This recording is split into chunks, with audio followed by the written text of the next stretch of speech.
ए खत में रसूल मक्की मदनी, ए खत में रसूल मक्की मदनी, कौनैन में तुम सा कोई नहीं, कोई नहीं। ए नूरे मुजस्सम तेरे सिवा, ए नूरे मुजस्सम तेरे सिवा, महबूब खुदा का कोई नहीं, कोई नहीं। है नूरे मुजस्सम औसाफ तो सबने पाए हैं, पर हुस्न सरापा कोई नहीं। औसाफ तो सबने पाए हैं, पर हुस्न सरापा कोई नहीं, पर हुस्न सरापा कोई नहीं। आदम से जनाबे ईसा तक, आदम से जनाबे ईसा तक, सरकार के जैसा कोई नहीं, कोई नहीं। है नूरे मुजस्सम तेरे सिवा, ये शान तुम्हारी है आका, तुम अर्श बरी पर पहुँचे हो। ये शान तुम्हारी है आका, तुम अर्श बरी पर पहुँचे हो, तुम अर्श बरी पर पहुँचे हो। ज़ीशान नबी है सब, लेकिन ज़ीशान नबी है सब, लेकिन मेराज का दूल्हा कोई नहीं, कोई नहीं। है नूरे मुजस्सम तेरे सिवा, महबूब खुदा का कोई नहीं। मैं नूरे मुजस्सम तेरे सिवा, महबूब खुदा का कोई नहीं। खूबसूरत नाते रसूल करीम हामिद रज़ा साहब पेश कर रहे थे, इस उम्मीद के साथ कि आप हमारे साथ मौजूद हैं। हामिद साहब बहुत शुक्रिया, बहुत खूबसूरत नात आपने पढ़ी और यकीनी तौर पे हमारे जो ईमान है उन्हें मुनव्वर किया। हमारे यहाँ हमारे अंदर जो एक शौक़ ज़ियारत रसूलुल्लाह सल्लल्लाहु अलैहि वसल्लम है, इसका बहुत बड़ा बायस है। अगर आप दरूद करीम दरूद शरीफ पढ़ते रहें, इसकी कसरत करें, तो आप सल्लल्लाहु अलैहि वसल्लम का दीदार होना मुख्तलिफ़ रिवायात में है कि ये बायस है, कि इसका बायस बन सकता है ये। और नात भी, नात का मामला भी कुछ ऐसा ही है, जितना दिल से पढ़ी जाए, जितना दिल से याद किया जाए।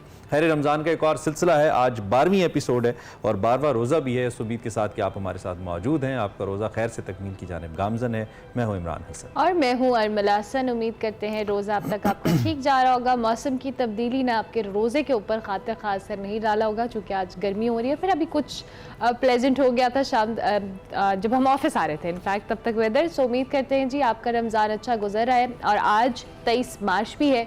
आज चूँकि हम बात करते हैं 23 मार्च के हवाले से बहुत इंपॉर्टेंट दिन है, यौम पाकिस्तान कहा जाए। ये दिन बिलाशुबा इस तारीखी करारदाद की याद दिलाता है जिसमें मुसलमानों की जो आज़ादी है, शनाख्त है, वक़ार है, उसकी उमंगों की तर्जुमानी थी। ऑल इंडिया मुस्लिम लीग का 27वां सालाना इजलास 22 मार्च 1940 को लाहौर के मंटो पार्क में कायदे आज़म मोहम्मद अली जिन्ना की ज़ेरे सदारत मुनक्किद हुआ। 23 मार्च को शेर बंगाल मौलवी फजल हक साहब ने करारदाद लाहौर पेश किया और मौलाना जफर अली खान ने करारदाद का उर्दू में तर्जुमा पढ़ा।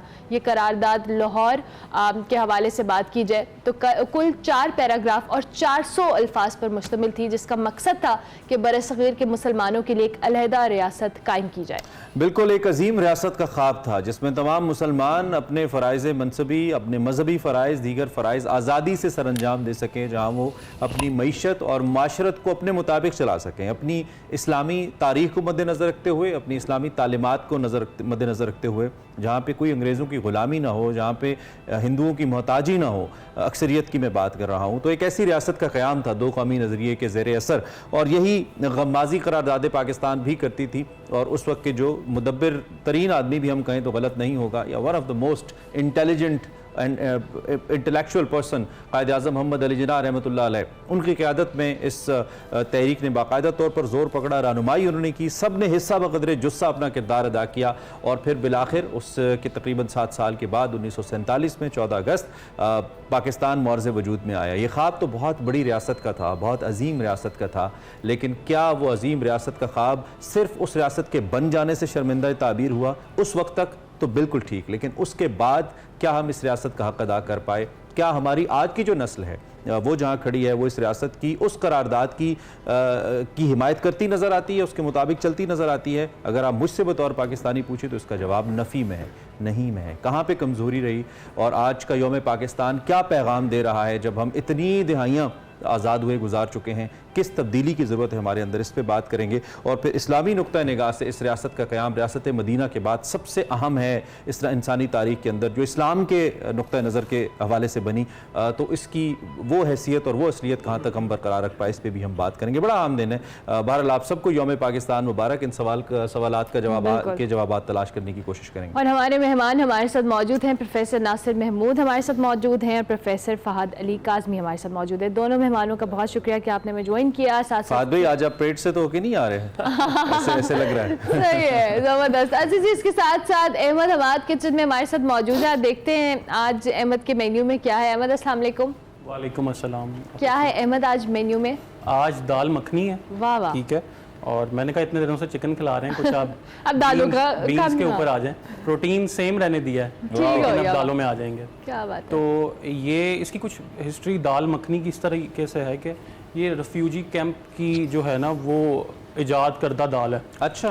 जिनके पास थोड़ी थोड़ी दालें होती थी और वो आपस में मिल बैठ के जो है ना ये दाल पकाया करते थे और खाया करते थे। अच्छा। इसके अंदर 3 दालें मिक्स होती हैं, दाल चना, धुली माश या साबुत माश भी यूज़ हो सकती है, और किडनी बीन जिनको लाल लोबिया कहते हैं। ओके। टमाटरों का पेस्ट बना के उसके अंदर ये दाल तैयार होती है और बड़ी मज़ेदार एंड क्रीमी दाल है ये। सर आप बनाएंगे तो मज़ेदार तो होना और है, कोई सवाल ही नहीं है। कल जब अहमद ने कहा था कि वो दाल बना रहे तो मेरे साथ ही फरमाइश करती थी कि अहमद थोड़े से चावल भी आपने बॉईल करने, तो अहमद ने आज मेरी फरमाइश भी पूरी की है। तो ये भी आपको बता दूं, मेन्यू में थोड़ा सा हम चेंज करा लेते हैं कभी कभी अपनी पसंद के मुताबिक। अच्छा जी, हमारे मेहमान हमारे साथ चूँकि मौजूद हैं, प्रोफेसर फ़हद अली काज़मी से हम गुफ्तगू का आगाज़ करते हैं। फ़हद साहब, आज के दिन के हवाले से हमने थोड़ा सा इंट्रोडक्शन दिया, ज़ाहिर है आज यौम पाकिस्तान हम जिस तरह से इसको मनाते हैं, इस दिन की अहमियत के हवाले से बात करते हैं और जिस फलाही रियासत के तसव्वुर को लेकर ये दिन, ये करारदाद जिसको हम सेलिब्रेट कर रहे हैं, आपको लगता है कि आजकल की जो रियासत है या जो आजकल हम सिनेरियो अपने गिर्द देख रहे हैं जस्टिफाई कर रही है उस सिचुएशन? बहुत ही बड़ा सवाल है और अनफॉर्चुनेटली हम जस्टिफाई नहीं कर पा रहे किसी भी लेवल के ऊपर। जब हम रियासत पाकिस्तान की बात करते हैं तो एक बड़ी इंस्पिरेशन प्रॉफिट सल्लल्लाहु अलैहि वसल्लम की रियासत थी इस रियासत के लिए जी। और वो रियासत किन चीज़ों पे खड़ी थी? जो बुनियादी नुक्ता है जो रियासत मदीना के अंदर भी था और जो हमारे लिए इंस्पिरेशन थी, वो rule of law, constitutionalism, equality, justice, fairness. Allah ताला का जो निज़ाम है वो इन बुनियादों के ऊपर, इन एथिक्स के ऊपर, इन प्रिंसिपल्स के ऊपर खड़ा हुआ है। और मज़े की बात वैसे मैं आप लोगों से शेयर करूं, ये हम सब तो यौम पाकिस्तान मनाते हैं और मनाना भी चाहिए ऑफ कोर्स, लेकिन इसका जो रियल रीज़न था कि हम इसको क्यों सेलिब्रेट करना शुरू हुए, हम 1956 में हमने पहला कॉन्स्टिट्यूशन बनाया था जी। और वो कॉन्स्टिट्यूशन हमने पास कराया 23 मार्च को। ओके। तो हम कहते थे रिपब्लिक ऑफ पाकिस्तान डे। जी। ये पाकिस्तान फॉर्मली जो है इसने अपना कॉन्स्टिट्यूशन बना लिया। हमें 1947 से 56 तक 9 साल लगे कॉन्स्टिट्यूशन को बनाते हुए। तो हमने कहा रिपब्लिक ऑफ पाकिस्तान डे 1956 से, ये उसकी याद में, मगर साथ ही हमने कॉन्स्टिट्यूशन भी बनाया था, पहला कॉन्स्टिट्यूशन। ठीक, बिल्कुल ठीक। विद इन 2 years ना वो कॉन्स्टिट्यूशन रहा, जी। ना वो वाले मामलात रहे। तो अब वो कहा कि जी वो उस कॉन्स्टिट्यूशन की याद में हम मनाते थे रिपब्लिक ऑफ पाकिस्तान डे, अब क्या करें? तो उन्होंने कहा पाकिस्तान डे फिर हम मनाते रहते हैं। तो हमारी आगाज में ही हम जो हमारी डायरेक्शन डी ट्रैक हो गए, हम वहां से डी ट्रैक हो गए। जब तक ये कौम या दुनिया की कोई भी कौम अपने मीसाक के साथ, कॉन्स्टिट्यूशन के साथ, कॉन्स्टिट्यूशनल फ्रेमवर्क के साथ सिंसियर नहीं होती, गवर्नमेंट, ऑपोजिशन, इदारे, जुडिशरी, पार्लियामेंट, कॉमन सिटीजन्स, तब तक हम जस्टिफाई नहीं कर सकते एब्सोल्युटली। पाकिस्तान की स्टेट के हवाले से। लेकिन फात भाई, गलतियां दुनिया की कोई कौम ऐसी नहीं है जिसने नहीं की, और बहुत ग्रेव मिस्टेक्स की हैं, I mean, जिनका बहुत खुमियाजा भुगता कौमों ने, कौमें तबाह हो गई। हम भी तो अल्हम्दुलिल्लाह ऐसा कोई वक्त नहीं आया माँ सिवाय 71 का जो एक बड़ा सानिया है जिसमें हमने अपना एक बाजू, आधा मुल्क हमने गंवा दिया, और वो भी बहुत बड़ा वाक़या है वो। लेकिन उसके अलावा हमने अपनी गलतियों से सीखा नहीं। एक होता है कि आप गलतियां दोहराते, अगर आपने 58 में की थी तो फिर आप बाद में ना करते, यानी कि आप करते चले आए, एक तसलसल है। और आज तक भी ऐसा लगता है कि जब 2024 में और आप बात कर रहे हैं तो वही माहौल है, उसी तरह की सोच है, हमारी पॉलिटिकल स्टैंडिंग भी उसी तरह की है, हमारा थॉट प्रोसेस भी वही है। Why is it so? ये क्यों है? एक दायरे का सफर है, और शायद हमने इंटरनली हम ये बिलीव हमने कर लिया है कि शायद हम प्रोग्रेस नहीं कर सकते, ये ऐसे ही चलेगा, ये नेशन ऐसे ही चलेगी और ये ऐसे ही चलती आ रही है, आगे भी चलती जाएगी। ऐसा होना नहीं है। अच्छा, बाय द वे, मैं बिल्कुल हट के एक बात करूंगा, और आपकी बात का भी इसके अंदर कहीं पिन्हा जवाब है लोगों के लिए शायद मिल जाए। अफलातून ने 3 तरह के तबके जो है ना आइडेंटिफाई किए थे। प्लेटो बहुत बड़ा फिलोसफर था, उसने कहा 3 तरह के लोग होते हैं। एक होते हैं man of appetite. Man of appetite जो है लोअर सेल्फ के साथ जो नीड्स हैं, खाना पीना, ये वो इसी में फंसे रहते हैं। ठीक। एक होते हैं मैन ऑफ पैशन, मेरा नाम हो जाए, मुझे उरूज मिल जाए, मुझे प्रोमिनेंस मिल जाए, मैं फेमस हो जाऊं। तो वो जब भी काम करेंगे, चाहे कोई वेलफेयर का काम भी करें, तो उसके पीछे उनके बातिन के अंदर अपने नाम दिखावा है, का दिखावा वो है। और उसने कहा था तीसरा तबका होता है मैन ऑफ रीजन। ये जो मैन ऑफ रीजन है, जो अक्ल वाला आदमी है, ये अपनी जाती मफाद से उठ के कम्युनिटी के मफाद को सोच सकता है। उसने कहा था मैन ऑफ एपिटाइट, इन लोगों को कभी हुक्मरान ना बनाना। मैन ऑफ पैशन, इन लोगों को कभी हुक्मरान ना बनाना। मैन मैन ऑफ रीजन को बनाना। Why couldn't we find man of reason? Professor साहब, क्या हम अपने इंटेलेक्ट लेवल पे डाउट करें, कुछ अपनी चॉइस पे डाउट करें, या अपनी किस्मत को कोसें? बिस्मिल्लाहिर्रहमानिर्रहीम। इमरान भाई, बहुत खूबसूरत सवाल आपने किया। मुझे ना अभी यहाँ बैठे कि अपना शेर याद आ गया, कोई किसी को मैंने याद किया हुआ, मुझे कोई दर्जन भर शेर याद होंगे टोटल, मुझे ज़्यादा याद नहीं होते। आपका माशाल्लाह इस मामले में मेमोरी बहुत अच्छी है। उसने कहा बेबसी के हाथों होता है खून दिल। वाह। बेबसी के हाथों होता है खून दिल, बेदस्तो पाक व दीदा बीना ना चाहिए। वाह वाह। अच्छा, आज जिसको कोई समझ है, जिसको कोई सोच है, जिसको कोई होश है, और जिसके पास इख्तियार नहीं, वो बहुत तंग है। हालात वाकई है कि मैन ऑफ रीज़न हमको क्यों नहीं मिल सके। उसकी बुनियादी रीज़न ये हुई, मैन ऑफ रीज़न अपनी जगह मौजूद थे, हमने उससे इस्तेफादा नहीं किया, और हमारे निज़ाम पर कब्ज़ा कुछ ऐसे लोगों ने कर लिया जो मैन ऑफ एपिटाइट थे, या मैन ऑफ जो फेम, जो शाहजी ने बताई पैशन थे, उन लोगों ने कब्ज़ा कर लिया। हालांकि रसूलुल्लाह सल्लल्लाहु अलैहि वसल्लम की शरीयत ने जो रियासत का एक बुनियादी कॉन्सेप्ट दिया था, रियासत क्या होती है कि कुछ लोग अपने हुकूक को, कुछ अपनी चीज़ों को सरेंडर करके रियासत के साथ एक एग्रीमेंट कर लेते हैं, और मुआहदा ये होता है कि इस मुल्क के वसाइल, इस मुल्क की हुकूमत, हाकमियत आला अल्लाह की होगी और फिर अवाम की होगी। अवाम अपने इस हक को और रियासत के वसाइल को आदिल, अमीन और मुस्तहिक लोगों के हवाले करेंगे, जो उनके ऊपर इनको खर्च करेगा और उनकी हिफाजत करेगा, और लोग इस रियासत के बनाए हुए कवानीन की पाबंदी करेंगे। यही बुनियाद है। उसमें अदल व इंसाफ है, इस हद तक है कि हुज़ूर नबी करीम सल्लल्लाहु अलैहि वसल्लम ने इरशाद फरमाया कि तुमसे पहली कौमें हिलाक हो गई थी। वजह यह थी कि जब कोई ताकतवर जुर्म करता तो बच जाता था, कमज़ोर शख्स तक मुजरिम होता था तो वो फंस जाता था। तो वो चीज़ जो पिछली कौमों के हिलाक होने का सबब थी, वो हमारी रियासत में आ गई। कमज़ोर आदमी, थोड़ी जुर्म करने वाला, जिसके पास ताकत नहीं, कुव्वत नहीं, इक़्तिदार नहीं, वो फंस जाता है और ज़्यादा जुर्म करने वाला बंदा निकलने लग जाता है। हुज़ूर नबी करीम सल्लल्लाहु अलैहि वसल्लम के बाद जब खिलाफत राशिदा, आका अलैहिस्सलाम ने इस बारे में जो अल्फाज फरमाए वो बहुत बड़े हैं कि मुझे अपनी बेटी भी अगर ऐसी करती नजर आए तो मैं रियासत को, उसके कानून को पाबंदी के साथ लागू कर दूंगा। क्यों? कुरान कहता है वह उमिर तो ले आदिला बैनकुम, मुझे हुक्म दिया गया कि मैं तुम्हारे दरमियान अदल करूं, मैं उसके खिलाफ नहीं जा सकता।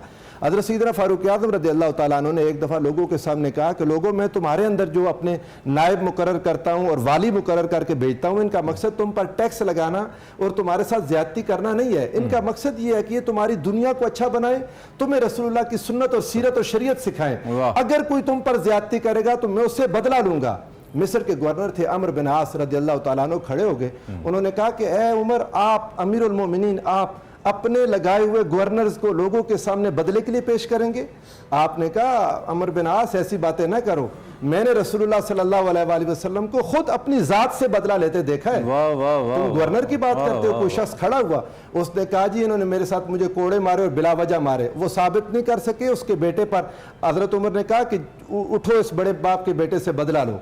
ये रियासत का एक ऐसा निज़ाम था जिसमें हर कोई पाबंद था और रियासत के वसाइल की हिफाजत। हुजूर सल्लल्लाहु अलैहि वसल्लम ने एक बात अर्ज कर दूं, आपका वक्त खत्म हो रहा है। आका अलैहिस्सलाम ने फरमाया, जिसको मुसलमानों के मामलात जिसके सुपुर्द किए गए और उसने उनमें सुस्ती की, वो मुसलमानों के साथ जन्नत में नहीं जाएगा।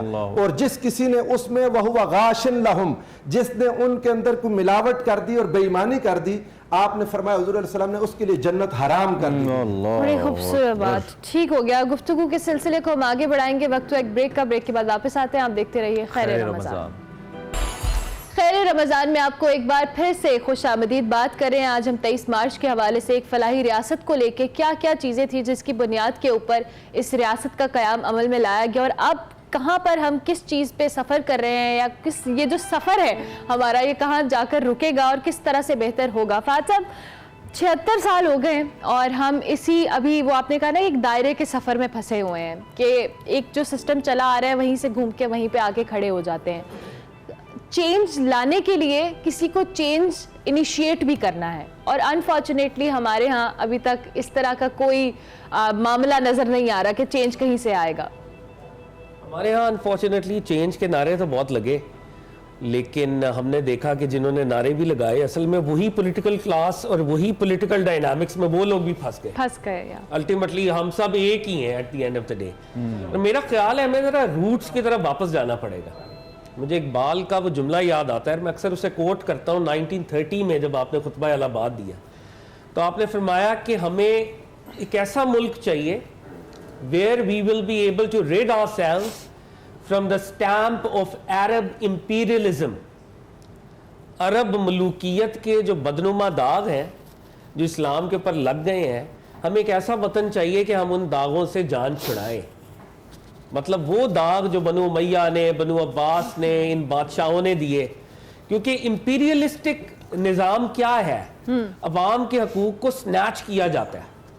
एक बंदा है, वो एक ऑटोक्रेट है, वो एक बादशाह है, वो जो कहेगा वो कानून हो जाएगा। तो अरब इंपीरियलिज्म इस पे खड़ी है। एक खिलाफत राशिदा का मॉडल है जो हमारा मॉडल है, दूसरी तरफ अरब इंपीरियलिज्म है, यजीदियत है, फिरौनियत है, नमरूदियत है। इकबाल कह रहे हैं मैं यजीदियत को, मलूकियत को रिजेक्ट करता हूं। एक ऐसा मुल्क जो कि ट्रू डेमोक्रेटिक वैल्यूज और आइडियल्स पे हो, ये थे हम। अब आप देखें कि हमारी जमातों में डेमोक्रेसी है नहीं है। किसी भी जमात की आप बात कर लें, जमातों में इलेक्शंस होते हैं, क्या एक या दो खानदान ही नहीं है जो अपनी जमातों को भी कंट्रोल करते हैं? जी बिल्कुल। वहां पर मलूकियत या आइडियलिज्म है या फिर खानदानी मौरूसियत। आप देखें मजहबी जमातों की बात कर लें, क्या मजहबी जमातों में ऐसा है? जनाब उमर फारूक का जब की शहादत हुई तो अब्दुल्ला बिन उमर तो नहीं बने खलीफा। हमारे मजहबी तबकों के जो मदारिस हैं, मजहबी जो पॉलिटिकल जमातें हैं, उधर भी यही मलूकियत है। बाप के बाद बेटा, बेटा के बाद पोता। अपनी जिंदगियों के अंदर वो गद्दी नशीनी चल रही है। और ये गद्दी नशीनी भी बाय द वे इस सेंस में ये एंटी इस्लाम है, इस्लामिक कॉन्सेप्ट कोई नहीं है। तो इकबाल जो हमारे स्पिरिचुअल फाउंडिंग फादर थे, वो क्या कह रहे हैं, एक ऐसा मुल्क जो अरब इंपीरियलिज्म के बदनुमा दागों से दूर हो। कौन करेगा? अब सवाल यहाँ पे है प्रोफेसर साहब, आप जरा अपना टेक इस पे दें। ये करेगा कौन? आई मीन हमने बहुत सारे तजर्बात कर लिए ना, अब भी जो ताकतवर है वो अपने राइट्स को गिव अप करने के लिए for the sake of country तैयार नहीं है, वो इनसिक्योर है, चाहे वो कोई भी हल्का है। और दूसरी जानिब आप और मैं, ये एवोल्यूशन है, टाइम के साथ होगा इंशाल्लाह। ये अभी मुल्क पाकिस्तान में जो मौजूदा इलेक्शन हुआ, जिस तादाद में लोग निकले, जिस तरह उन्होंने अपनी राय का इजहार किया, पिछले हमारे सारे इलेक्शन से डिफरेंट था।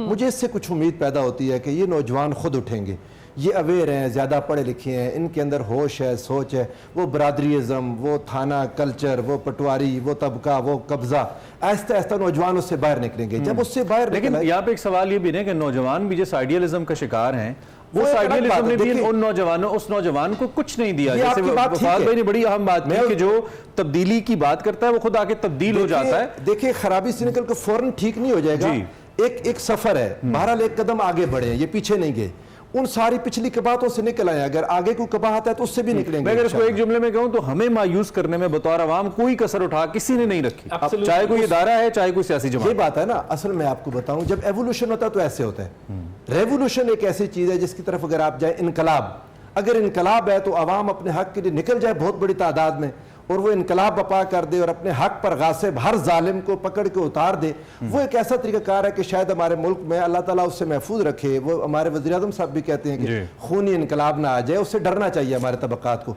हज़रत सैयदना फारूक आज़म रज़ियल्लाहु तआला अन्हु को बाज़ औक़ात हुआ, आपने कहा, लोगों से पूछा कि कहीं मैं बादशाह तो नहीं बन गया, मेरे अंदर बादशाहत वाली आदत तो नहीं आ गई। तो आपके सामने एक गुलाम खड़ा हो गया, उसने कहा अमीरुल मोमिनीन आप बादशाह नहीं है। आपने फरमाया तुम कैसे कहते हो?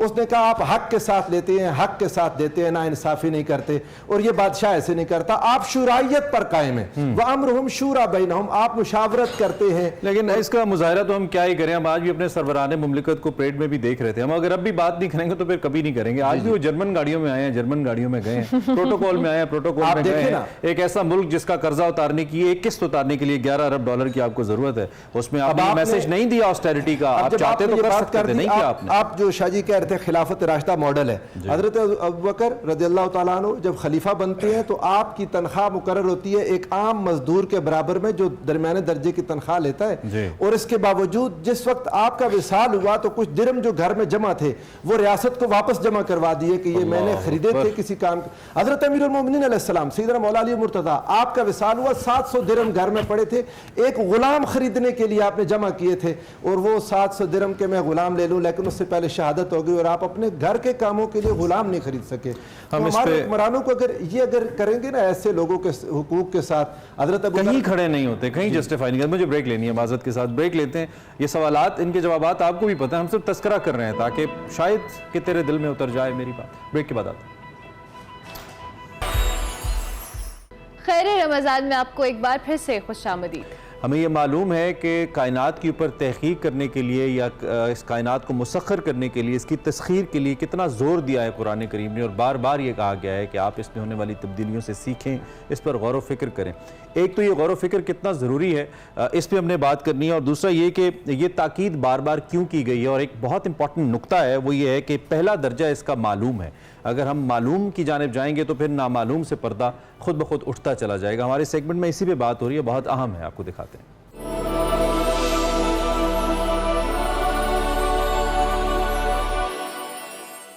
अस्सलाम वालेकुम नाज़रीन, मैं हूं वकार अहमद और रमज़ान मुबारक का मुक़द्दस महीना है। अखलाकियात के हवाले से हमारी जो गुफ्तगू है उसका सिलसिला जारी है।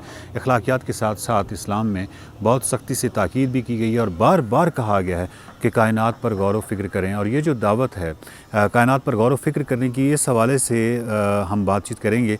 और हमारे पास कुछ पैमाने हैं ये परखने के लिए, अपने गिरबानों में झांकने के लिए कि क्या वाकई हमने इस हुक्म पे अमल किया है या नहीं किया। सबसे पहले तो ये देखिए कि आसमान जो है रात के वक्त ये एक बहुत बड़ा फिनोमेना है, हमारे सामने होता है, और इसमें 10,000 ऑब्जेक्ट्स जो हैं वो विजिबल हैं, यानी 10,000 जो इज्साम है वो हम देख सकते हैं।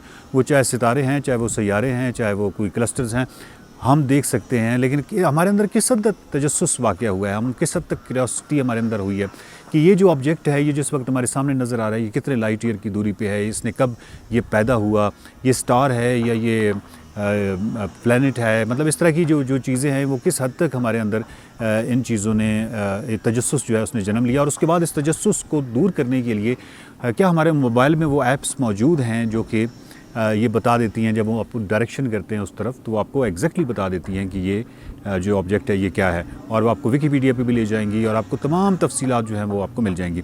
तो इस पे सबसे पहले तो हमें यह है कि हम किस हद तक इस हवाले से मुतजस्सिस वाक़या हुए हैं।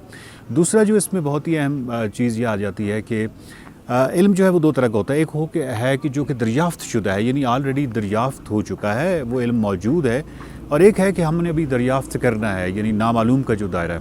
अभी जो मालूम का दायरा है, क्या हम उस हवाले से भी अपने साथ ऑनेस्ट हैं, यानी ये वो जो इल्म जिसकी मैं बात कर रहा हूँ, जिस स्काई के ऊपर जितने भी ऑब्जेक्ट्स हैं, इसके हवाले से जितनी मालूमात हैं, ये तो वो इल्म है जो कि हमारे मालूम के दायरे में आता है। क्या हम इस हवाले से भी मुतजस्सिस हुए हैं? अगर हम इस हवाले से मुतजस्सिस नहीं हुए तो अगला स्टेप जो है, ये अगला कदम है, वो तो बहुत ही मुश्किल है कि नई दरियाफ़तें करना। तो सबसे पहले हमें ये जानना है और देखना है कि हम किस हद तक मुतजस्सिस वाक़या हुए हैं। बच्चों से भी हम बहुत ज़्यादा उम्मीद यही रखते हैं कि वो साइंस के हवाले से और कायनात के हवाले से और फिज़िक्स, केमिस्ट्री या बायोलॉजी के हवाले से वो बहुत अच्छे हों। शायद हमारा ज़्यादा मतम नज़र जो है वो ग्रेड्स के हवाले से होता है, लेकिन हर हमारी उनसे एक्सपेक्टेशंस होती हैं, और ये किसी हद तक मुनाफ़क़त के दायरे में आता है कि अगर हमारी अपना कोई शौक़ नहीं है, हमारे अपने अंदर कोई तजस्सुस नहीं है इस आसमान के ऊपर, इतना बड़ा फिनोमेना जो कि हमारी ज़िंदगियों की आधा हिस्सा जो है वो रात पर मुश्तमिल है, और रात की में जो 10,000 ऑब्जेक्ट्स आपको नज़र आ रहे हैं, इसके हवाले से अगर हमारे अंदर तजस्सुस नहीं है तो फिर आप अंदाज़ा लगा लीजिए कि बाकी जितने भी दायरा कार हैं जो ज़िंदगी के और जिस कायनात के, उसमें क्या तजस्सुस होना है। तो ये जो पैमाना है ये बहुत ही अच्छा है अपने आप को परखने के लिए। मेरा ख़्याल है कि इस रमज़ान में हमें ये अहद करना चाहिए कि कुरान के ये जो हुक्म है और ये जो हमें कहा जाता है कि आप अपनी कायनात पे गौर व फिक्र करना है, इसके सफ़र का आगाज़ करते हैं, और इसके सफ़र का आगाज़ नई दरियाफ़तों से नहीं होगा, बल्कि पहले जो दरियाफ़तें की जा चुकी हैं, जो इल्म का दायरा मौजूद है, मालूम का दायरा मौजूद है, सबसे पहले उसको जानना है, और उसको जानने के लिए पढ़ना होगा। उसको जानने के लिए ये तमाम जितने भी हमारे ऐप्स हैं, नासा की वेबसाइट है, बहुत सारी ऐसी मालूमात का ख़जाना है जो हमारे आपके हाथ में मोबाइल की शक्ल में मौजूद है। हम इस पे मालूम नहीं क्या कुछ देखते रहते हैं, लेकिन जो असल चीज़ है उसकी तरफ हमारा ध्यान नहीं जाता। इस रमज़ान में अहद कीजिए कि आप इस कायनात पर गौर व फिक्र करेंगे। देखते रहिए खैर रमज़ान। रमज़ान में आपको एक बार फिर से खुशामदीद, और अब हम जाएंगे किचन में जहाँ से खुशबू आ रही है और दाल मखनी तैयार और हो बहुत आ चुकी रही है। अहमद, आपका खाना तो रेडी हो गया है, ज़रा रेसिपी भी बता दें हमें। जी, खाना जो है वो रेडी हो गया। अगर आपके पास दाल उबली हुई हो तो बड़ी इजी रेसिपी और झटपट बन जाती है। ठीक है, मैंने आपको शुरू में बताया था कि किडनी बीन्स, जिसको लाल लोबिया, वो हाफ़ कप लेना है। उसी के साथ साथ जो है जो दाल माश होती है वो 1.5 कप लेनी है, और इसी के साथ जो चना दाल है वो 1/4 कप लेनी है। ठीक है, ये लेके हमने इसको उबाल लेना है। इसके अंदर जो हमने मसाले डालने हैं उबालते हुए, वो अदरक, लहसुन, और इसी के साथ टर्मरिक है, जो हल्दी है, और लाल मिर्चें, देगी मिर्चें जो कलर के लिए इस्तेमाल होता है, मिर्चों के लिए इस्तेमाल नहीं होती। ओके, जब हम ये उबाल लेंगे तो इसी के साथ साथ हमने मसाला रेडी करना है, जिसमें अदरक लहसुन का पेस्ट, उसको हमने सिर्फ सौते करना है, हमने उसको ब्राउन नहीं करना। अगर ब्राउन किया तो टेस्ट जो है वो इसका ख़राब हो जाएगा। इसी के साथ टमाटरों का 3 से 4 टमाटर लेके उसका पेस्ट बना लेना है। पेस्ट बनाने के बाद आपने इसको सौते किए हुए जो अदरक लहसुन का पेस्ट होगा उसके अंदर शामिल करना है, और इसके अंदर इस वक्त कोई मसाला नहीं ऐड करना। मसाला जो हमने एंडिंग के ऊपर इसके ऊपर स्प्रिंकल के लिए बनाया है, सिर्फ सॉल्ट एडजस्ट करना है। उसके लिए कसूरी मेथी है मेरे पास, ज़ीरा है, काली मिर्चें हैं, और हल्का सा गरम मसाला है जो मैंने ये मिक्सचर एक बनाया हुआ है। ठीक है, ये दाल, ये इसको मैं पोर करूंगा। एंडिंग पे इस पे मैंने कोयले का दम दिया, क्योंकि जो वो चूल्हे होते थे वो लकड़ी के होते थे। ठीक है, तो उसमें फ्लेवर आता है। जी बिल्कुल। ओके, तो ये मैं दाल पोर करूंगा, बेहतरीन। और इसी के साथ साथ इसके लाल लोबिया टोटली वो मैश हो गया इसके अंदर। जी, इसके अंदर मैश हो जाता है वो। हमने उसको मैशी टेक्सचर में ही रखना है। खुश शक्ल दाल है वैसे ये भी ना। ये देख, ये हमारी दाल आ चुकी है। हम प्रोड्यूसर साहब कह रहे हैं कुछ बोले, हम दाल के सहर में मुब्तला हो गए, जैसे वो विजुअल्स आ रहे थे। तो ये इसके ऊपर जो है मसाला जो मैंने अभी आपको बताया तो अहमद इसमें थोड़ा वो रॉ टेस्ट तो नहीं आएगा इस मसाले का? नहीं, कच्चा देखें, क्योंकि जब हमने इसमें कुछ गरम मसाला ऐड करना होता है तो उसका कोई थोड़ा सा फ्रेग्रेंस आनी चाहिए, ये नहीं कि वो काला कर दे और एंड पे जो है वो हमें टेस्ट ना आए बस। अच्छा, अभी जब आप इसमें शायद मक्खन मिला रहे थे, क्या काफी ज्यादा वो उसकी स्मेल, वो काफी ज्यादा उसका वो आ रहा था? वो तड़का हम हाँ, तो मैं वो कह रहा था क्या वो खाने में भी आएगा? वो थोड़ा अलहदा से हम वो बना रहे थे, उसमें ऑयल, मैंने डालडा का ऑयल ऐड किया सही है। और इसी के साथ साथ मक्खन ऐड किया ताकि उसका फ्लेवर जो है वो एक बैलेंस हो जाए, इतना ज्यादा ना जाए। मक्खन की क्वांटिटी, मखनी दाल इसीलिए मक्खन की क्वांटिटी कितनी रखी है आपने? देखें, जैसे ये मेरे पास कम से कम मेरे पास ये 4 से 5 सर्विंग है दाल की, तो इसमें 4 to 5 टेबल स्पून तकरीबन 75 ग्राम्स जो है वो मक्खन है और तकरीबन 75 ग्राम्स ऑफ ऑयल है। ठीक है, तो ये मैं इसके ऊपर हो गया जी।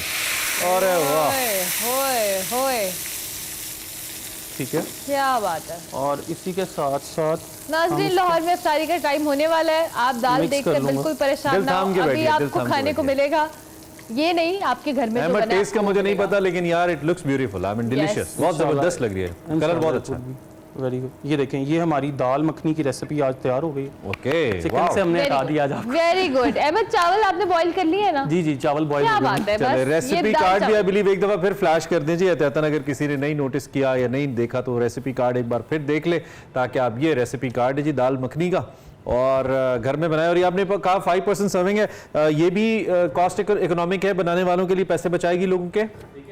दाल बनी है वो टोटल तो 10 to 12% सर्विंग है, ठीक है, लेकिन जिसके ऊपर हमने तड़का लगाया है वो 4% सर्विंग है और दाल तो क्या बात है, बरकत होनी चाहिए भाई, दाल बढ़ी जाएगी। लाहौर में इफ्तारी होने को है और ये हमने आपको बराह रास्त मनाजिर भी दिखाया तड़के के जिसने समा बांध दिया। इसके साथ ही हमने ब्रेक पे जाना है, जब ब्रेक से वापस आएंगे तो आपको ये भी बताएंगे कि हमारे प्रोग्राम में मजीद क्या है कंटेंट के लिहाज से। ओवैसी जहाँ हम यौम पाकिस्तान पे बात करें तो हमारा मौजूद बहस रहेगा। ये ब्रेक लेते हैं।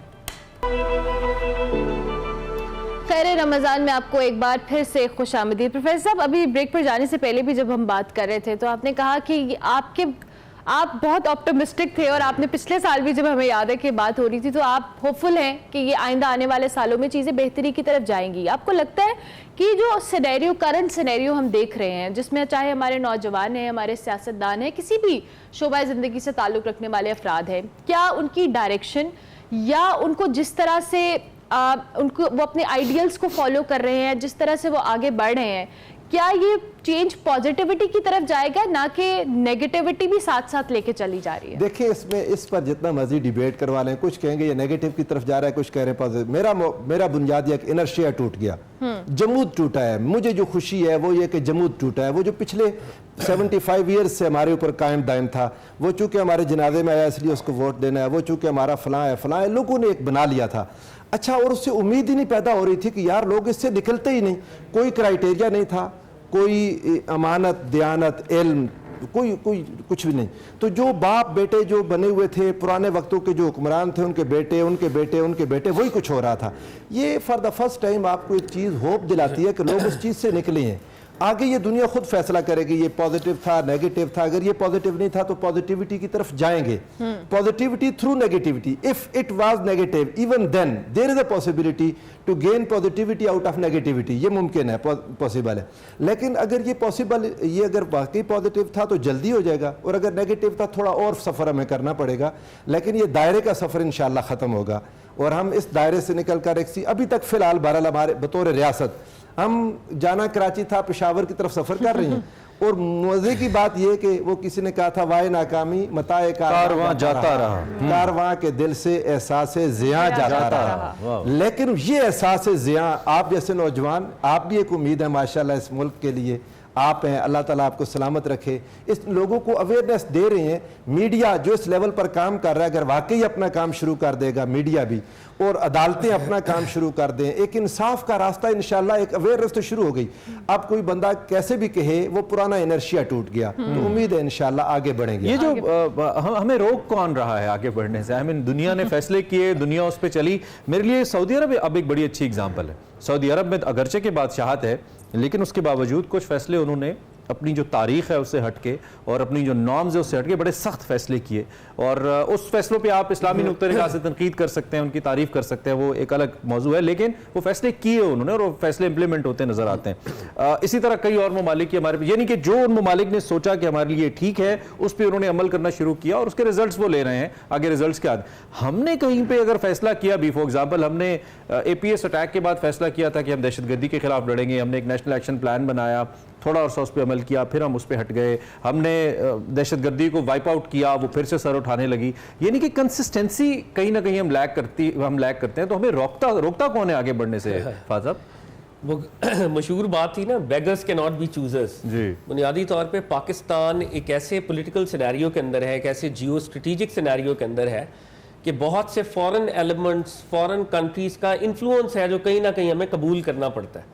अगर हम कोई अपनी पॉलिसी, सेल्फ रिलायंट पॉलिसी बनाना भी चाहें, मतलब अगर हम चाहते हैं कि जी पाकिस्तान ईरान के साथ एक गैस पाइपलाइन बनाना चाहता है, तो एक मुल्क की सब कमेटी वहां पे बैठ के ये बात कर रही है कि जी हम इसको बनने नहीं देंगे। अगर हम चाइना के साथ बात करना चाहते हैं तो एक और मुल्क अपनी कमेटी में बैठ के बात करता है जी ये चाइनीज डेट ट्रैप में पाकिस्तान को फंसाने लगे हैं, हम नहीं होने देंगे। तो पाकिस्तान एक बड़े ही कॉम्प्लिकेटेड सिनेरियो के अंदर है। आई विश कोई ऐसी लीडरशिप, और वो लीडरशिप तब आएगी जब हम कलेक्टिवली इकट्ठे होंगे। ताकत के जितने सेगमेंट्स हैं, पॉलिटिशियंस, इदारे, जब वो इकट्ठे होंगे, यूनिफाइड होंगे, कोहिसिव होंगे, तब ये बात बनेगी। उसके अलावा अभी जैसे प्रोफेसर साहब एवोल्यूशन की बात करें, evolution is very very painful and very slow also, very sluggish. तो जो बायोलॉजिकल एवोल्यूशन है वो तो बिलियंस ऑफ इयर्स में हुआ डार्विन की थ्योरी के मुताबिक। आई होप कि यहाँ पे बिलियंस ऑफ इयर्स ना लगे और हम जल्दी किसी तरफ पहुंचे। और मुझे अली उल मुर्तज़ा याद आ रहे हैं, जैसे खिलाफत रास्ता की बात हो रही है, ये हजरत अली उल मुर्तज़ा को जब पुश करके वो बनना नहीं चाह रहे थे, हमारी तारीख का फैक्ट है, तो जब उनको खलीफा बनाया गया तो उन्होंने कहा कि मस्जिद में जमा हो जाओ सारे लोग। मस्जिद में आ गए सहाबा किराम। उन्होंने कहा कि एक शर्त पर मैं ये बर्डन कबूल करूंगा। लोगों ने कहा वो शर्त क्या है? आपने फरमाया कि तुम आज बैतुल माल की चाबियां मुझे दे रहे हो, मगर गवाह हो जाओ अगर ये चाबियां मेरे पास हो और तुम्हारे मशवरे के बगैर एक पाई भी किसी पे खर्च करूं तो मैं तुम लोगों का खलीफा नहीं होगा। ये मेरी कंडीशन है। अल्लाहु अकबर। यानी हजरत अली उल मुर्तज़ा हमें ये बता रहे हैं कि जो पब्लिक मनी होती है, जो पब्लिक फंड्स होते हैं, वो पब्लिक की विल और विशेस के बगैर उन मंसूबों पे आप नहीं लगा सकते जो आपकी विश और आपकी विल हो। अब ऐसे हुक्मरान हमें चाहिए, ऐसा पॉलिटिकल तबका हमें तो ऑपोजिट फात साहब वो अपने इर्द गिर्द देख रहे हैं, जो आप हमें एग्जाम्पल दे रहे हैं, यहाँ तो अपनी मर्जी के मुताबिक रूट बदल देते हैं बड़े बड़े प्रोजेक्ट्स के, तो ये तो बात फिर कहाँ पे चली गई? बात आपकी बिल्कुल ठीक है। वो जिसका हल्का होता है, जो तगड़ा होता है, जिसने पार्लियामेंटेरियन बनना होता है, फिर वो हम कहते हैं कि ये 100 किलोमीटर जरा इधर से भी सड़क गुजर जाए तो अच्छा हर्ज वाली बात नहीं है। ऑरेंज ट्रेन का रास्ता यहाँ से वहां कर दिया जाए नहीं है। मतलब मैं किसी एक पॉलिटिकल प्लेयर को नहीं कह रहा, कराची के अंदर भी हमने ये देखा, कोयटा, पेशावर, हर जगह ही हमने देखा कि जहां भी हमारे जो ताकतवर तबका है वो अपने इंटरेस्ट को पहले देखता है, अवाम के इंटरेस्ट को, पब्लिक इंटरेस्ट को बाद में देखता है। कौन करेगा? मेरे पास इस सवाल का जवाब नहीं है। हमें मिलकर करना होगा। इस पॉइंट ऑफ टाइम पे नहीं कर सकता। क्या आप दोनों स्कॉलर्स, नाज़मी आप इसका जवाब दे दें, क्या आपको लगता है कि हमने कुछ सीखा है अपने माजी से? और जिस तरह की, क्योंकि पहले तो ये होता था कि वो जब भी मुश्किल वक्त आया किसी के सामने हाथ फैलाया, उसने मदद की, काम चल गया। पिछले कुछ अरसे से ये खाता बंद हो गया। अब वो बंद होने की वजह से मैं और आप बिलक रहे हैं और अब हम सफ़र कर रहे हैं और हुक्मरानों की शाखर्चियाँ तो खैर अपनी जगह बरकरार ही हैं। तो हमने सीखा है कुछ? आपको लगता है कि अब हमें इतना सबक मिला है कि हम कुछ अपनी डायरेक्शन बेहतर करें, चले माशरती ना करें, मुआशी ही कर लें? अल्लाह ताला बेहतर करे, दुआएं हैं इसके लिए बहुत, लेकिन वही है कि अभी तक लोग नीचे तक अवामुन नास को अपनी इस्लाह करके उठना होगा। लोगों को अपनी इस्लाह करनी होगी। हर बंदे के ज़िम्मे जो कोई काम है, मसलन देखें ना, अब कुछ काम तो वो हैं कि जो हमें ख़ुद कर लेने चाहिए, इंसानों को कर लेने चाहिए। कि अगर माह रमज़ान आ गया तो इसमें हमें अपनी जो चीज़ मेरे हाथ में है मैं उसे महंगा ना करूँ, जो चीज़ आपके बस में है आप उस पर, लोगों को अब खुद ब खुद आहिस्ता आहिस्ता आना पड़ेगा। लेकिन ये हकीकत वही है कि जब तक कानून की हुक्मरानी नहीं होगी, इन चीज़ों पर काबू पाना मुमकिन नहीं है। हमारे पास हुक्मरान का कानून है और कुछ खास तबके हैं जो कानून से बालातर हैं। जब वो कानून के अंडर नहीं आते, कानून पर, और हर गली मोहल्ले में, हमारे जैसे जिस शहर में हम रह रहे हैं, लाहौर है, हमें अपने मोहल्लों में, अपने इलाकों में ऐसे लोग नजर आ जाते हैं कानून जिन पर हाथ नहीं डाल सकता। फिर एक आम आदमी जिससे जितना बस पड़ता है वो चोरी करता है, अपनी आखिरत ख़राब करता है, अपनी ज़िंदगी बर्बाद करता है, अपने माल को हराम कर लेता है सिर्फ ज़िद में आके कि फ़लाँ कर रहा है, फ़लाँ कर रहा है। तो हमें बहरहाल इस वक्त जो एक तो अवामी सतह पर मैं अपना पैगाम दूँ लोगों को, माह रमज़ान है, अपने आप को सुधार लें कि हमारी कब्र में किसी ने नहीं आना, अल्लाह के सामने हम खुद जवाब दें। अल्लाह के हुजूर हमने खड़े होना है, अपने मामलात को खुद दुरुस्त करें। उसके बाद कौमी सतह पर जब आता हूँ तो अपने हुक्मरानों से अर्ज करता हूँ कि बहुत हो गया, बहुत हो गया, बहुत हो गया। अब किसी को बाहर बैठकर फैसले ना और हुक्मरानों से मुराद सिर्फ सियासतदान नहीं है, हमारा तमाम सभी शामिल जी सारे उसमें, कि अब किसी को हमारे ज़ाहिरी और बातनी सभी हुक्मरान, ज़ाहिरी बातनी सारे ये ज़मीनी और खलाई, बिल्कुल। कि जब शाहजी ने पहले अभी जब शाहजी बोल रहे थे ना कि वहां पर बैठकर एक मुल्क की सब कमेटी फैसला करती है कि पाकिस्तान फलां नहीं करेगा, फलां नहीं करेगा, तो ये बात हमारे हुक्मरानों को कहनी चाहिए थी, हमारे मुल्क की तरफ से कोई तकरीबन हमारा खत्म हो रहा है। फवाद भाई आप इसको जरा सम अप कर दें। एक तो ये कि जो बुनियादी तब्दीलियाँ कुछ चाहिए होती हैं, चाहे वो तालीमी निसाब में हो, चाहे वो क़यादत के इंतखाब में हो, चाहे वो अवामी शऊर में हो, ज़ाहिर बात है इन सभी पे काम होने की ज़रूरत है। लेकिन हम कैसे एक डायरेक्शन ले सकते हैं, और इसमें मैं तो चाहता हूँ कि एक ही रोशनी हमारे लिए, रोशनी का एक ही मीनार है, वो सरवर आलम सल्लल्लाहु अलैहि वसल्लम उनकी ज़ात मुबारका है, फिर खुलफाए राशिदीन है। तो कैसे हम इस ट्रैक पे आएँ, कैसे समझ कीजिए। अगर हम बिल्कुल पॉलिटिकली बात करें तो वही बात जहाँ से बात को शुरू किया था, कॉन्स्टिट्यूशनलिज्म। जब आपने कॉन्स्टिट्यूशन बना लिया, यहाँ पे 1973 का कॉन्स्टिट्यूशन हमने बनाया हुआ है, 1973 के कॉन्स्टिट्यूशन को इन लेटर एंड स्पिरिट मानना शुरू करें। प्रॉफिट सल्लल्लाहु अलैहि वसल्लम ने मिसाक मदीना किया, मिसाक मदीना पर हत्तल मकदूर एंड तक कारबंद रहे। सुलह हुदैबिया किया, from a position of strength किया, और ऐसी क्लॉजेस को भी माना जो कि मुसलमानों के खिलाफ जा रही थी, उसको भी मनोअन आपने तस्लीम किया और करते गए, एंड तक करते गए। हमारा ताकतवर तबके, जितने भी तबके हैं, हमने अगर कॉन्स्टिट्यूशन बना लिया है, कॉन्स्टिट्यूशनल फ्रेमवर्क, उसके अंदर जो राइट्स, रूल्स, रोल्स, रिस्पॉन्सिबिलिटीज हैं, उस दायरा कार के अंदर आए, उस दायरा कार से ही आगे हर शख्स इनफरादी जिम्मेदारी का एहसास करे। ऑफ कोर्स उसी कॉन्स्टिट्यूशन के अंदर entrenched है इनफरादी जिम्मेदारी। ठीक हो गया। Thank you very much Fawad साहब, बहुत शुक्रिया। प्रोफेसर आपका भी बहुत शुक्रिया कि आपने इतने इंपॉर्टेंट टॉपिक पे, इतने इंपॉर्टेंट दिन के ऊपर बड़ी खूबसूरत बातें की। जी हमने कोशिश की है कि इस टॉपिक को जितना हम मजीद डिटेल में बात कर सकते थे हमने की है। हमें ब्रेक पर जाना है, लेकिन ब्रेक पर जाने से पहले चूंकि नात ख़्वाह हमारे साथ मौजूद हैं हामिद रज़ा साहब, इनसे हम रिक्वेस्ट करेंगे कि नात रसूल करीम सल्लल्लाहु अलैहि वसल्लम। ये दुनिया के समंदर है मगर साहिल मदीना है।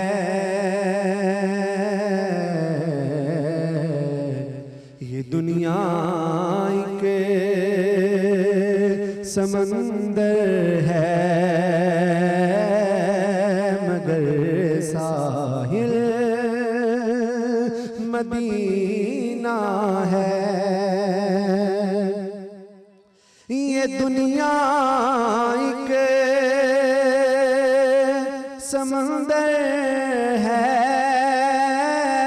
मगर साहिल मदीना है। हर एक मौजे बला की राह में हाय मदीना है। ज़माना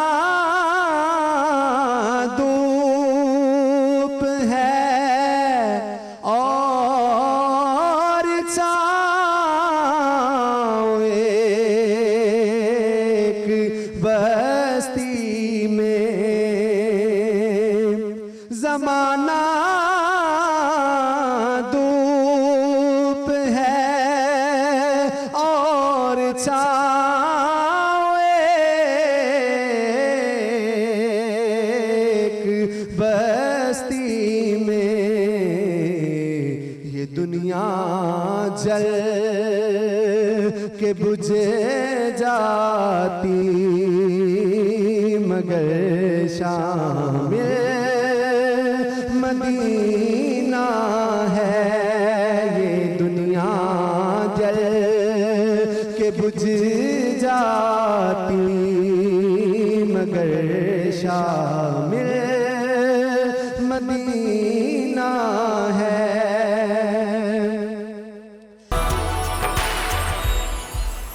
उम्मीद करते हैं कि आज का खैर रमज़ान का ये सिलसिला या हमारी कोशिश आपको पसंद आई होगी और हम अपनी ज़िंदगी में कुछ ना कुछ मस्बत चीज़ें इसमें से ऐड कर पाए होंगे। आपने देखा, हमें फीडबैक ज़रूर दीजिएगा। इसके साथ ही आज का खैर रमज़ान अपने इख्तिताम को पहुंचता है, लेकिन जाते जाते हम आपको सेगमेंट जरूर दिखाएंगे जिसमें उफैरा फैज बता रही हैं अब्दुल सत्तार ईदी और बल्कीस ईदी का जो झूला प्रोजेक्ट है, ये प्रोजेक्ट क्या है और किस तरह से काम कर रहा है। आप देखिए सेगमेंट, हम आपसे कल मिलेंगे, तब तक के लिए अल्लाह हाफ़िज़।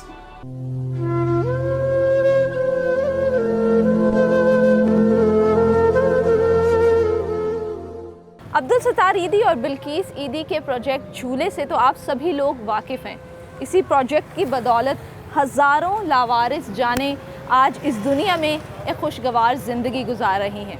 आज की इस वीडियो में हम आपको बताएंगे कि नंबर 1 ये प्रोजेक्ट काम किस तरह से करता है, नंबर 2 ये कि इस फाउंडेशन की बदौलत कितनी लावारिस जानों को एक छत, एक फैमिली मुहैया की गई। कोई भी बेऔलाद जोड़ा अगर किसी बच्चे को अडॉप्ट करना चाहता है तो उसका तरीकाकार क्या होगा, आइए मेरे साथ।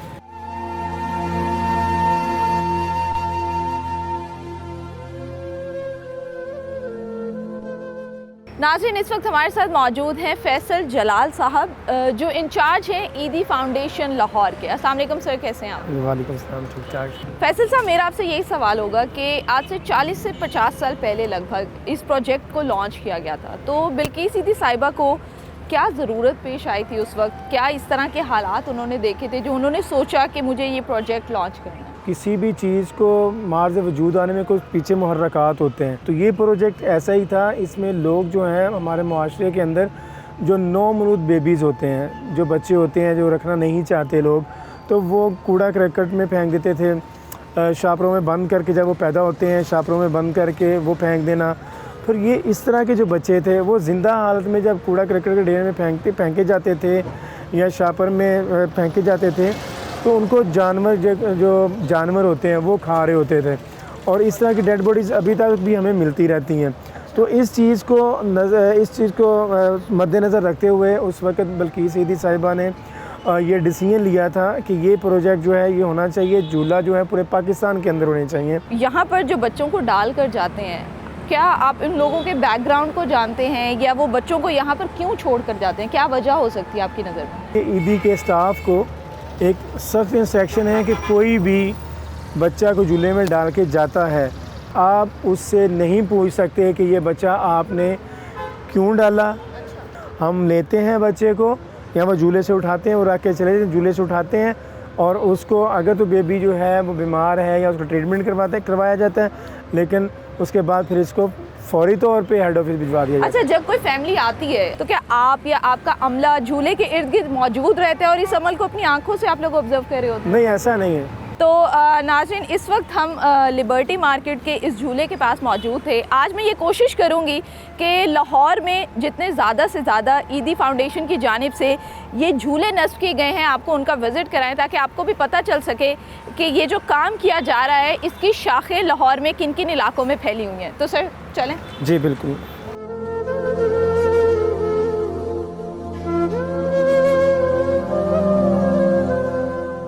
फैसल साहब, मुझे ये बताइएगा कि अगर कराची और लाहौर की मैं बात करूं कंबाइन, तो माहाना कितने बच्चे जो हैं इन झूलों में डाले जाते हैं? कराची का फिगर तो मैं एग्जैक्ट नहीं बता सकता आपको कि कितने होते हैं, लेकिन लाहौर में ये है 3-4 आ गए। ठीक है, तो मुझे सर ये बताएं कि लाहौर में किन किन इलाकों में आपने ये झूले नस्ब किए हुए हैं? जहाँ जहाँ लाहौर में हमारे सेंटर्स हैं वहाँ पे ये झूला रखा गया हुआ है। मेरा नहीं ख्याल कि बच्चों की लाशें जो हैं, नॉर्मल बच्चों की लाशें कूड़ा करकट के ढेरों से मिलनी चाहिए, उनको झूलों में रख दें और कत्ल ना करें, किसी की जान ना लें।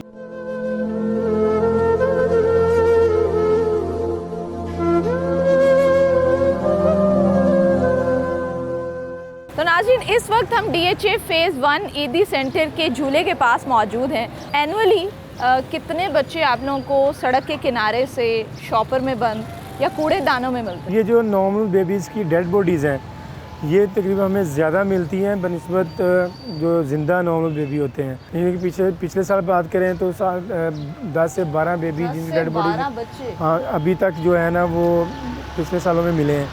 तो ये ऐसे बेबी होते हैं कि जिनकी शापरों में बंद होते हैं, जानवर ने खाया होता है और फिर हम जाते हैं वहाँ से उठाते हैं उनको दफनाते हैं। तो आपकी नज़र में क्या मजबूरी होगी किसी माँ बाप की जब वो अपने जिगर के टुकड़े को यूँ कूड़ेदान में फेंक जाते हैं, शॉपर में डाल के सड़क के किनारे फेंक जाते हैं या इन झूलों में डाल जाते हैं? सबसे बड़ी वजह है कि लड़की का पैदा होना, कि सबसे पहले हमें भी ज़्यादा जो है वो नॉर्मल बेबीज़ जो हैं वो बेबी गर्ल ही मिलती हैं, बच्चियाँ मिलती हैं। और ये ऑल ओवर पाकिस्तान की बात? ऑल ओवर पाकिस्तान का ज़्यादा रेशो जो है ना वो बच्चियाँ ही हैं जो ज़्यादा मिलती हैं। ज़्यादातर जो हैं वो माजूर बच्चे भी होते हैं।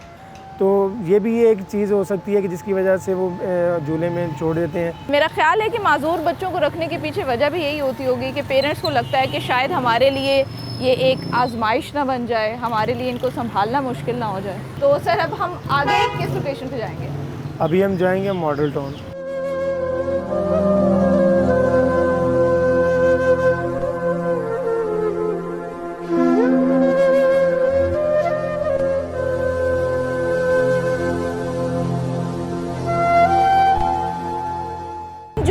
बच्चे इकट्ठे होते हैं पूरे साल भर या महीने भर में, तो फिर उसके बाद क्या प्रोसीजर होता है, क्या क्राइटेरिया होता है आपका उन बच्चों को लेकर? होता ही है कि उस बच्चे को चेकअप करवाते हैं। अगर तो वो भी ठीक है, नॉर्मल है, तो हम उसी वक्त जो है उसकी बायर की टिकट करवाते हैं और कराची हेड ऑफिस भिजवा देते हैं। अच्छा, और ये बायर जाते हैं? ये बायर जाते हैं क्योंकि टाइम बिल्कुल ज़ाया नहीं करते। बायर वहाँ पे ही इनका एक मैस जो है ये बच्चों के लिए नर्सरी है और यह सिस्टम है वहीं पे है। क्योंकि इस मिशन को पहले बल्कि इस ईदी साहिबा देखती थी, अब जो है वो फैसल ईदी साहब की जो वाइफ हैं सबा ईदी जो हैं वो इसको लुक आफ्टर करती हैं और बड़े अच्छे तरीके से इसको हैंडल भी कर रही हैं।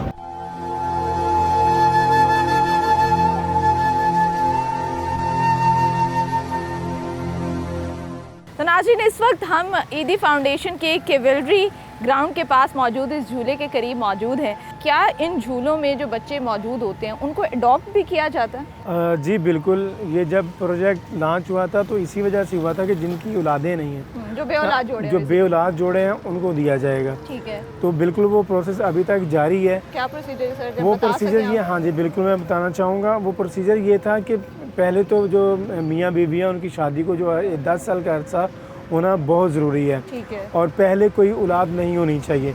और दूसरे नंबर पे ये है कि उनका मेडिकल जो है वो नेगेटिव हो, मियाँ बीवी दोनों का, तो फिर जाके उनको अडॉप्शन के उसमें वो जो क्राइटेरिया उसमें पूरे उतरते हैं। अगर कोई बेऔलाद जोड़ा आप लोगों से कांटेक्ट करता है, रजिस्ट्रेशन करवा लेता है, तो कितना टाइम ड्यूरेशन के बाद उनको बच्चा हैंड ओवर किया जाता है या डिलीवर किया जाता है? अभी फ़िलहाल जो है इसको आर्जी तौर पर बंद किया गया हुआ है ताकि जो पहली एप्लीकेशन हैं उनको पूरा किया जा सके। इसका कोई टाइम नहीं है। ठीक है। इसमें वेरिफिकेशंस भी होती हैं। ठीक है। और चाहे तो महीना भी लग जाए, 2 माह भी लग जाए, साल भी लग जाए या सालों भी लग जाए। ऐसे बच्चे जिनको अडॉप्ट नहीं किया जाता किसी भी वजह से, तो क्या वो ईदी की ज़ेरे कफालत ही रहते हैं, ईदी फाउंडेशन की? जी बिल्कुल, ईदी के पास रहते हैं या उन बेबी का आगे बे फार्म बनने होते हैं या ID कार्ड आगे जाके बनने होते हैं, तो उनमें वल्दियत जो है वो अब्दुस्सार ईदी साहब की आती है। तो सर आखिर में कोई एक मैसेज? ईदी फाउंडेशन इस तरह के बहुत से फ्लाई काम कर रहा है, तो इस महीने में भी ईदी फाउंडेशन को ज़रूर याद रखें। Thank you so much sir for your time. Thank you.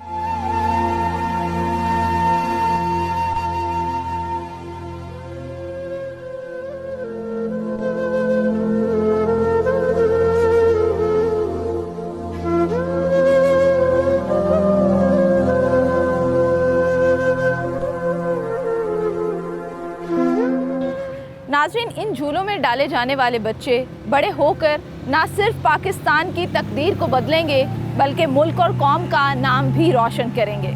इसी के साथ मुझे दीजिए इजाज़त और आखिर में मैं अपनी और अपनी टीम की जानिब से ईदी फाउंडेशन की इस काविश को सलाम पेश करती हूँ। अल्लाह हाफ़िज़।